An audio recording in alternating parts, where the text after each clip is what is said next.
Assalamualaikum warahmatullahi wabarakatuh. Puji sinareng syukur hayu urang panjatkeun kehadirat Allah Subhanahu wa taala. Kalayan rahmat sareng inayahna urang sadaya tiasa riung mangpulung dina ieu riungan kalayan kawilujengan. Tepangkeun wasta abdi Baby Bella. Simkuring ngagem pancen janten panumbu catur, teu hilap ngahaturkeun rewu nuhun ka para pangjijer sarta pamilon anu parantos kersa hadir dina ieu kempelan kanggo medar sareng ngediskusikeun ngeunaan keutamaan nuntut ilmu. Para hadirin supados ieu acara tiasa lumangsung kawilujengan, ti kawit dugi ka akhir hayu urang maoskeun basmalah bismillahirrahmanirrahim. Hadirin nu kusimkuring dipika hormat, tina ilmu kabagjaan dunia tiasa urang rasakeun, tina ilmu oge kabagjaan alam akhirat tiasa ku urang rasakeun. Sapertos tina hadis Nabi anu ngabogaan harti, barang saha anu ngahoyongan kahirupan duniana, mangka wajib bagina ngabogaan ilmu. Nah, makin loba ilmu nu ku urang dipiboga, insyaallah kabutuhan sareng kabagjaan dunia tiasa urang hontal.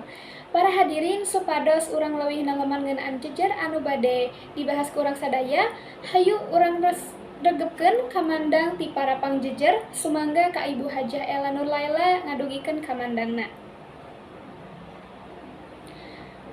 Hatur nuhun ka Ibu Hajah Ella Nur Laila anu tos ngadugikeun kamandangna, sae kacida naon rupi anu didugikeunana, saalitna parantos muka pandangan urang sadaya ngeunaan kautamaan nuntut ilmu. Kukituna para hadirin sakalian, janten nuntut ilmu teh kedah diutamakeun. Komo deui pikeun siswa-siswi anu caleg di bangku sakola, teu aya alasan kanggo urang males-malesan tina diajar. Sabab diajar atawa nuntut ilmu teh nyaeta hiji kewajiban pikeun urang sarerea. Kumargi kitu hayu urang lajengkeun ieu sawala ka Bapak Didin Mafrudin dihaturanan kanggo ngadugikeun kamandangna.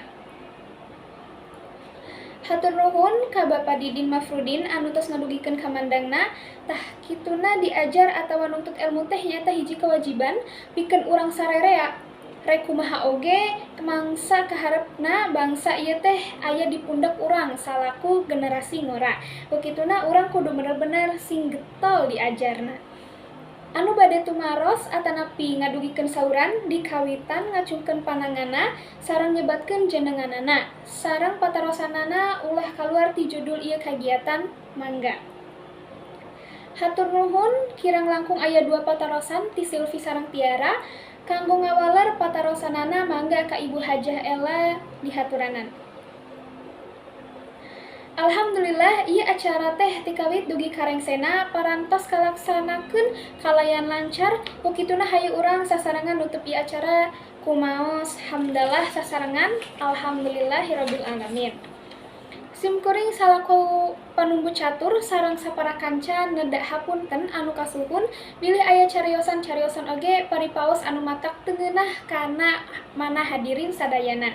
Mung sakitu anu kapihatur, hatur nuhun kana perhatosan ti sadayana. Wassalamualaikum warahmatullahi wabarakatuh.